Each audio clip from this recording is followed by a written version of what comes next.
Hello friends, आप सभी का अपने HDS ट्यूटोरियल पर स्वागत है। तो जेक बोर्ड क्लास 6 का फाइनल एग्जाम यानी कि SA2 का परीक्षा शुरू हो चुका है। 2, 3 और 4 अप्रैल को आप लोगों का एग्जाम है। आज हम लोग इस वीडियो में सोशल साइंस का very very very very very important question देखने वाले हैं। सोशल साइंस का एग्जाम 3 अप्रैल को होगा और 3 अप्रैल को आप लोगों का गणित का भी एग्जाम होगा। तो गणित का मैंने इंपॉर्टेंट क्वेश्चन ऑलरेडी अपलोड कर दिया है, नीचे डिस्क्रिप्शन में आपको लिंक मिल जाएगा, जाकर अच्छी तरीके से देख लीजिएगा। तो चलिए हम लोग इस वीडियो में सोशल साइंस का इंपॉर्टेंट क्वेश्चन देखने वाले हैं, मोस्ट इंपॉर्टेंट क्वेश्चन देखने वाले हैं। अपने सभी दोस्तों के साथ वीडियो को शेयर कर दीजिएगा ताकि उन्हें भी इस वीडियो का लाभ हो सकेगा। चैनल को सब्सक्राइब कर लीजिएगा ताकि आगे भी आप लोगों को इसी प्रकार से इंपॉर्टेंट क्वेश्चन और जेक से रिलेटेड जो भी इंपॉर्टेंट अपडेट है वो आपको समय समय पर मिलता रहे। तो चलिए बिना देर के हम लोग क्वेश्चन की ओर बढ़ते हैं। देखिए, पहला क्वेश्चन है, रुई तथा जूट पादप के किन किन भागों से प्राप्त होते हैं? तो इसका उत्तर देखिए, रुई पादप के फूल से प्राप्त होती है जबकि जूट पादप के तने से प्राप्त होती है। इसको आप लोग याद कर लीजिएगा, इंपॉर्टेंट क्वेश्चन है। रुई पादप से प्राप्त होता है यानी कि फूल से प्राप्त होता है, वहीं पर जूट पादप से प्राप्त होता है लेकिन पादप के तने से प्राप्त होता है। अब बढ़ते हैं नेक्स्ट क्वेश्चन की ओर। अगला क्वेश्चन देखिए, बौद्ध धर्म के पवित्र ग्रंथ का क्या नाम है? बौद्ध धर्म के पवित्र ग्रंथ का क्या नाम है? तो इसका उत्तर हो जाएगा त्रिपिटक। त्रिपिटक बौद्ध धर्म के पवित्र ग्रंथ का नाम त्रिपिटक है। इसका आप लोग याद कर लीजिएगा, बहुत ही ज़्यादा इंपॉर्टेंट क्वेश्चन है। बस एक वर्ड है त्रिपिटक, या आप पूरा सेंटेंस भी लिख सकते हैं, बौद्ध धर्म के पवित्र ग्रंथ का नाम त्रिपिटक है। अब बढ़ते हैं नेक्स्ट अगला क्वेश्चन। अगला क्वेश्चन देखिए, गीले कचरे और सूखे कचरे को किस किस रंग के कूड़ेदान में डालना चाहिए?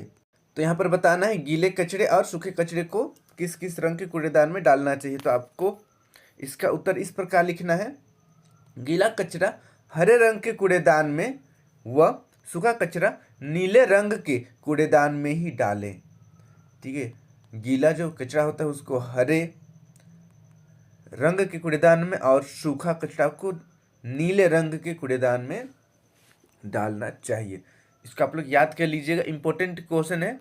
अब बढ़ते हैं नेक्स्ट अगला क्वेश्चन की ओर। देखिए, विश्व में सर्वप्रथम किस देश के महिलाओं को मत देने का अधिकार प्राप्त हुआ? पूरे विश्व में सबसे पहले कौन सा देश की महिलाओं को वोट देने का यानी कि मत देने का अधिकार प्राप्त हुआ? तो इसका उत्तर हो जाएगा न्यूजीलैंड। वर्ष 1893 में महिलाओं को वोट देने का अधिकार देने वाला पहला देश था। तो इसको आप लोग याद कर लीजिएगा, इंपॉर्टेंट क्वेश्चन है। अब बढ़ते हैं नेक्स्ट अगला क्वेश्चन की ओर। यहाँ पर आप सिर्फ न्यूजीलैंड लिखिएगा तो भी सही आंसर हो जाएगा, कोई दिक्कत नहीं है। फुल सेंटेंस लिखिएगा तो भी कोई दिक्कत नहीं है। अब बढ़ते हैं अगला मोस्ट इंपॉर्टेंट क्वेश्चन की ओर। अगला इंपॉर्टेंट क्वेश्चन है, झारखंड की प्राकृतिक वनस्पति का विस्तार से वर्णन करें। झारखंड की प्राकृतिक वनस्पति का वर्णन करना है। तो इसका उत्तर देखिए, झारखंड की प्राकृतिक वनस्पति को 2 वर्गों में रखा जा सकता है। पहला उष्णकटिबंधीय आर्द्र पतझड़ वन, दूसरा उष्णकटिबंधीय शुष्क पतझड़ वन। देखिए, पहला उष्णकटिबंधीय आर्द्र पतझड़ वन। उष्णकटिबंधीय आर्द्र पतझड़ वनों का विकास झारखंड के उन क्षेत्रों में हुआ है जहां औसत वार्षिक वर्षा 120 सेंटीमीटर से अधिक होती है। ये वन रांची, लोहरदगा, गुमला, सिमडेगा, सरायकेला, पूर्वी व पश्चिमी सिंहभूम, धनबाद एवं संथाल परगना जिलों में मुख्य रूप से पाए जाते हैं। मुख्य वृक्ष है साल, सागवान, शीशम, गम्हार, करंज, खैर, जामुन, कटहल, आम इत्यादि। फिर देखिए दूसरा उष्णकटिबंधीय शुष्क पतझड़ वन। शुष्क पतझड़ वनों का विकास वैसे क्षेत्रों में हुआ है जहां औसत वार्षिक वर्षा 220 सेंटीमीटर से कम होती है। ये वन उत्तरी गढ़वा, पलामू, लातेहार, चतरा, उत्तरी हजारीबाग, गिरिडीह, कोडरमा और देवघर जिलों में पाए जाते हैं। मुख्य वृक्ष महुआ, खैर, पलास, आसन, अमलतास आदि हैं। तो इसको आप लोग याद कर लीजिएगा, ये इंपॉर्टेंट क्वेश्चन है। झारखंड की प्राकृतिक वनस्पति का विस्तार से वर्णन करें। इंपॉर्टेंट क्वेश्चन है, वेरी वेरी इंपॉर्टेंट क्वेश्चन है, अच्छी तरीके से आप लोग याद कर लीजिएगा। अब बढ़ते हैं नेक्स्ट अगला क्वेश्चन को। देखिए, गौतम बुद्ध ने गृह त्याग करने का निर्णय क्यों लिया? तो यहाँ पर देखिए आपको आंसर काफ़ी लंबा देखने को मिलेगा। पिछला क्वेश्चन का भी आंसर लंबा था। आपको जितना याद होगा उतना याद कर लीजिएगा, ऐसा जरूरी नहीं है कि पूरा का पूरा लिखे। आप 2 लाइन, 3 लाइन, 5 लाइन, जितना याद करने सके उतना आपके लिए अच्छा है। ज़्यादा याद कीजिएगा तो और अच्छा है। तो क्वेश्चन है, गौतम बुद्ध ने गृह त्याग करने का निर्णय क्यों लिया? सबसे पहले आपको पता होना चाहिए कि गौतम बुद्ध कौन थे। तो देखिए, गौतम बुद्ध जो थे बौद्ध धर्म के प्रवर्तक थे, ठीक है, या इसको आप लिख सकते हैं बौद्ध धर्म के प्रवर्तक गौतम बुद्ध थे। बौद्ध धर्म के प्रवर्तक गौतम बुद्ध थे। उनका बचपन का नाम सिद्धार्थ था। सिद्धार्थ बचपन से ही बहुत चिंतनशील स्वभाव के थे। एकांत में बैठकर वे जीवन मरण, सुख दुख आदि विषयों पर गंभीरतापूर्वक विचार किया करते थे। इस प्रकार सांसारिक जीवन से विरक्त होते देख उनके पिता ने 16 वर्ष की अल्पायु में उनका विवाह एक अत्यंत रूपवती राजकुमारी यशोधरा के साथ कर दिया। इनसे राहुल नामक पुत्र का जन्म हुआ, परंतु सिद्धार्थ सांसारिक सुखों से वास्तविक संतोष नहीं पा सके। मानव जीवन के 4 दृश्यों ने सिद्धार्थ के चिंतन को बहुत प्रभावित किया। उन्होंने वृद्ध, व्याधिग्रस्त मनुष्य तथा सन्यासी को देखा। उनका हृदय मानवता को दुख में फंसा देखकर अत्यंत खिन्न हो उठा। गंभीर सांसारिक समस्याओं ने उनके जीवन का मार्ग बदल दिया।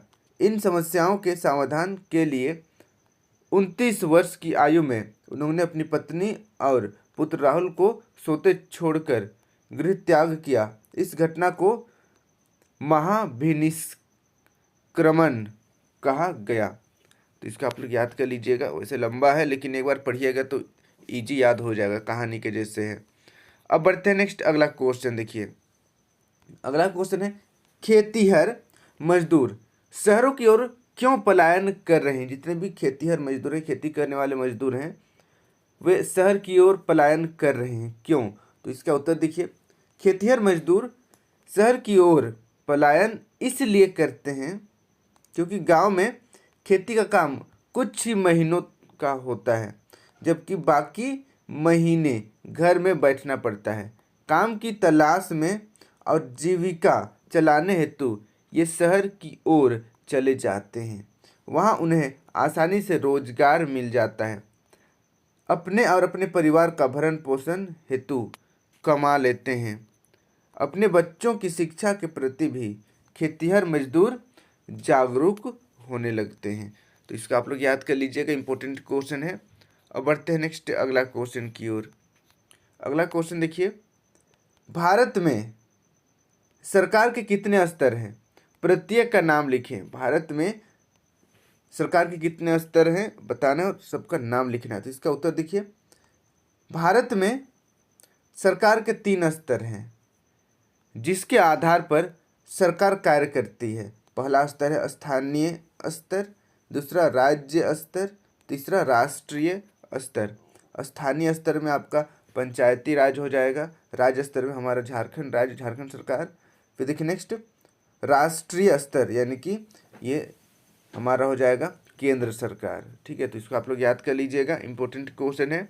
अब देखिए अगला क्वेश्चन, चीनी यात्री ह्वेंसांग ने हर्षवर्धन के द्वारा लिए गए किन किन करों का उल्लेख किया है? चीनी यात्री यानी कि जो चीन से यात्री आए थे जिसका नाम ह्वेंसांग है, उन्होंने हर्षवर्धन के द्वारा लिए गए किन किन करों का उल्लेख किया है बताना है। कर, कर से आप क्या समझते हैं? कर से आप समझते हैं टैक्स, ठीक है। तो यहाँ पर आपका ऐसा भी क्वेश्चन आ सकता है कि कर के स्थान पर लिखा हुआ रहेगा राजकीय आय के बारे में क्या उल्लेख किया है। चीनी यात्री ह्वेंसांग ने हर्षवर्धन के द्वारा लिए गए राजकीय आय के बारे में क्या उल्लेख किया है, ठीक है। कर की जगह पर राजकीय आय भी रह सकता है, बात बराबर ही है। देखिए, तो इसका उत्तर आपको इस प्रकार लिखना है। चीनी यात्री हवेंगसांग के अनुसार हर्षवर्धन की राजकीय आय 4 भागों में विभाजित थी या 4 भागों में बांटी जाती थी। फिर से रिपीट कर दे रहा हूँ। चीनी यात्री हवेंगसांग के अनुसार हर्षवर्धन की राजकीय आय 4 भागों में बांटी जाती थी। पहला भाग यानी कि एक भाग राजा के खर्च के लिए रखा जाता था, दूसरा भाग विद्वानों के लिए, तीसरा भाग अधिकारियों और अमलों यानी कि समूह के बंदोबस्त के लिए, और चौथा भाग धार्मिक कार्यों के लिए किया जाता था। तो देखिए कितना सही चीज़ किया जाता था हर्षवर्धन के समय। तो इसको आप लोग याद कर लीजिएगा, इंपॉर्टेंट क्वेश्चन है।